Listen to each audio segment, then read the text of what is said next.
أعوذ بالله من الشيطان الرجيم بسم الله الرحمن الرحيم. زموږ ستاسو سبق انشاءالله الرحمن که خدای کړو بنسبت تر دا نورو بل لږ زیات ویل کېږي، لږ به چې شي زیات ویل کېږي. اوس خو خبره داسې ده صبر د اردو الفاظ هم کی استعمالو چشمی د اردو الفاظ هم کی استعمالو انشاءاللہ الرحمن. اس سے بھی ہمیں اور بھی فائدہ ہوگا، دعوت سبب مشت نور ہم فائدہ لیں ان اسباق سے جس کو ہم اردو سے پڑھیں گے اس سے ہمیں اور بھی فائدہ ہوگا، دعوت سبب مشت نور ہم فائدہ لیں اس سے. آج پڑھتے ہیں مثال کے طور تختی نمبر 1 ہم نے پڑھ لیا. تختی نمبر 1 تختی نمبر اولا مفردات. مفردات معنی جلا جلا توری، یعنی ایک ایک لفظ ایک ایک کر کے ہم اس کو پڑھیں گے، ایک ایک کر کے ہم اس کو کیا ہے پڑھیں گے. یہ مفردات والے الفاظ ہیں. مفردات کے بعد پھر ہم پڑھتے ہیں مثال کے طور تختی نمبر 2 میں مرکبات. مرکبات کو پہچانیں گے کہ مرکبات کس کو کہا جاتا ہے. مرکب کہتے ہیں ان الفاظ کو جو 2 یا 3 یا 4 الفاظ سے بنا ہوا ہو اس کو مرکب کہتے ہیں. 2 یا 3 یا 4 یا اس سے زیادہ الفاظ سے بنے ہوئے لفظ ہو اس کو کیا کہا جاتا ہے مرکب الفاظ کہتے ہیں. اس کو کیا کہا جاتا ہے مرکب الفاظ کہا جاتا ہے. پھر اس کے بعد ہم نے یہ بتایا تھا کہ مرکب کی پہچان کیسے ہوگی، یعنی مرکب کو ہم کیسے پڑھیں گے کہ یہ الف ہے، یہ با ہے، یہ تا ہے، یہ ثا، یہ جیم، یہ ہا، یہ خا، ان الفاظ کو ہم کیسے پڑھیں گے. تو پھر اس کے بعد میں نے آپ کو بتایا کہ انشاءاللہ الرحمن اگر ہم اس بات کو سمجھے، مثال کے طور ایک لفظ ہے وہ شکل کے ذریعے سے پہچانا جاتا ہے، ایک لفظ ہے وہ شکل کے ذریعے سے پہچانا جاتا ہے، اس کو ہم اسی شکل کے ذریعے سے پہچانیں گے. اور ایک لفظ ہے شکل کے ساتھ ساتھ نقطوں سے بھی پہچانا جاتا ہے. مثال کے طور ایک لفظ آپ دیکھتے ہیں وہ با ہے، با کا شکل تھا کے ساتھ ملتا ہے، با کا شکل سا کے ساتھ ملتا ہے. تو اگر ہم یہ لفظ مثال کے طور با کو پہچانتے ہیں تو با کو نقطے سے پہچانیں گے، با کو ایک نقطے سے پہچانیں گے. اور اسی طرح جیم کو ایک نقطے سے پہچانیں گے، وہ بھی اس کے پیٹ کے اندر ہونا ضروری ہے. اور اسی طرح دال کو نقطے سے پہچانیں گے. تو بعض الفاظ کیا ہے وہ نقطے سے پہچانے جاتے ہیں، بعض الفاظ شکل کے ذریعے سے پہچانے جاتے ہیں. جیسے لام ہے، جیسے واو ہے، واو پر نقطہ نہیں ہوا کرتا ہے، واو پر نقطہ نہیں ہوا کرتا ہے، الف پر نقطہ نہیں ہوا کرتا ہے. تو ہم الف کو نقطے کے ذریعے سے نہیں بلکہ شکل سے پہچانیں گے، واو کو نقطے سے نہیں بلکہ شکل سے پہچانیں گے، اور لام کو نقطے سے نہیں بلکہ شکل سے پہچانیں گے، ہاں کو نقطے سے نہیں بلکہ شکل سے پہچانیں گے. اور اسی طرح حمزہ کو کس سے نقطے سے نہیں بلکہ شکل سے پہچانیں گے. تو یہ الفاظ ہم نے سن لیے.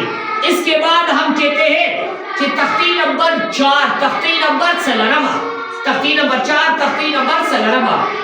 حرکات. حرکات معنی زبر زیر پیش، زبر زیر پیش. زبر ہمیشہ اوپر ہوا کرتا ہے اور پڑا ہوا، یعنی پروت بوی پڑا ہوا، لور بپروت بھی. اور زیر ہمیشہ نیچے ہوا کرتا ہے، زیر ہمیشہ لاندوی، زیر ہمیشہ نیچے ہوا کرتا ہے، زیر ہمیشہ لاندوی. یعنی اس طرح مثال کے طور یہ ایک لفظ ہے، یہ ایک لفظ ہے، اس کے اوپر ایک حرکت آیا ہے، اس حرکت کو ہم زبر کہتے ہیں. اس کے نیچے آ گیا اس حرکت کو ہم زیر کہتے ہیں. اوپر ہو لیکن مڑا ہوا ہو اس کو ہم کیا کہتے ہیں پیش کہتے ہیں. اور یہ کبھی بھی یہ کھینچتے نہیں ہے، یعنی ہم اس کو نہیں کھینچیں گے بلکہ اسی حالت پہ کھینچنے کا مطلب یہ ہے کہ ہم اپنے یہ جو داڑ ہے یعنی یہ جو جبڑے ہیں جبڑوں کو ہم اوپر نہیں کریں گے، جبڑوں کو ہم اوپر نہیں کریں گے، اپنے ہاتھ پہ چھوڑیں گے، ادھر یہ لفظ ادا ہو جائے گا. مثال کے طور ابھی لفظ پڑھتے ہیں ای او، یعنی آپ کا یہ جو جبڑا ہے جبڑا اپنے جگہ پر برقرار ہے، آپ لفظ ادا کرتے ہیں. تو یہاں کیا ہے ای او بدیبو تتیتو سسیسو ججیجو ددیدو حقیقو خخیخو، یہ الفاظ اس طرح ادا کرتے ہیں، یہ الفاظ اس طرح ادا کرتے ہیں. اور اسی طرح اگر ہم کیا ہے تختی نمبر 5 کو ادا کرتے ہیں، تختی نمبر 5 وہی الفاظ ہے، وہی حرکات ہے.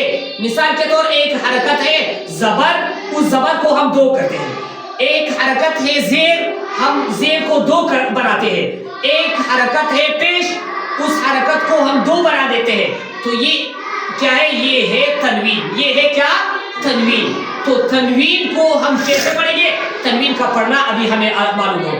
تنوین ان، ان، ان یعنی ہونے کے ساتھ ہو، یعنی ہونا کس کو کہا جاتا ہے؟ آواز کو ناک میں چھپانا، آواز کو ناک میں چھپانا، تو اس کو ہونا کہا جاتا ہے۔ آپ براہ راست اس کو ہونا نہ کہیں۔ آپ سے کوئی سوال کرے گا کہ بھائی ہونا ادھر کہاں سے ہوتا ہے؟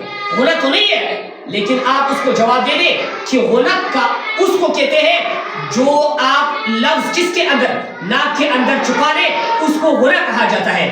پھر ہونا اس میں فرق ہے، وہ ایک تشدید والا ہونا ہے، ایک اخفا ہے، ایک تشدید والا ہے، ایک اخفا ہے، دونوں کو آپ ناک کے اندر چھپاتے ہیں، دونوں الفاظ کو آپ کیا ہے؟ ناک کے اندر چھپاتے ہیں۔ تو ناک کے اندر آواز چھپانے کا نام ہونا ہے، ناک کے اندر آواز چھپانے کا نام ہونا ہے۔ اور اسی طرح دو الفاظ اور بھی آپ سنیں، پھر اس کے بعد سبق ختم کرتے ہیں۔ ایک لفظ کیا ہے؟ جس لفظ پر یعنی جس الف پر حرکت آ جاتا ہے اس کو حمزہ کہا جاتا ہے، اس کو کیا کہا جاتا ہے؟ حمزہ کہا جاتا ہے۔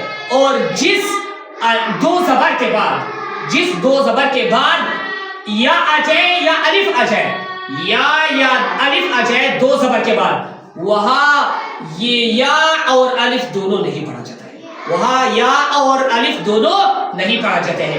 تو آج ہم یہ سبق ذہن کے اندر رکھیں گے کہ بھائی آج کے بعد الفاظ کا جو شروع والا لفظ ہے وہ درمیان سے ختم کریں گے، آخر والا لفظ جو ہمارے اندر پیدا ہونا ضروری ہے اس کو ہم پیدا کرتے ہیں۔ مثال کے طور ایک لفظ پڑھتے ہیں حمزہ زبر ا، حمزہ زبر ا، یہ والے لفظ ہم نے پڑھ لیا، یہ والا لفظ ہم نے پڑھ لیا۔ ابھی اسی لفظ کو ادا کرتے ہوئے، اسی لفظ کو ادا کرتے ہوئے اب ایک لفظ مثال کے طور آپ پڑھ رہے ہیں حمزہ زبر ا، یہ جو آپ پہلے ادا کر رہے تھے اس کو درمیان سے ختم کرو۔ کون سا والا لفظ ذہن میں رکھو؟ ا، کون سا والا لفظ آپ نے، یعنی آخر والا حرکت آپ نے ذہن میں رکھنا ہے۔ حرکت کے آواز کو جو آخر میں ادا ہوتا ہے اس کو آپ ذہن میں رکھو، بس یہ مکمل الفاظ اس سے بن جاتے ہیں۔ یہ آج سے پہلے کسی نے اگر آپ کو نہیں بتائے تھے تو آج میں بتا رہا ہوں آپ کو کہ یہ جو شروع والے الفاظ ہیں آپ اس کو، یعنی جو شروع والا حرکت ہے اس کا جو آواز ہے اس کو آپ ختم کرو، آخری آواز کا آخری حصہ آپ ذہن میں رکھو، بس اسی سے الفاظ بناتے جاؤ اور لفظ بن جائے گا۔ تو انشاءاللہ الرحمن پھر آپ کا لفظ کبھی غلط نہیں ہوگا، آپ صحیح الفاظ ادا کر سکیں گے۔ صحیح، یہ ہمارے الفاظ ہیں۔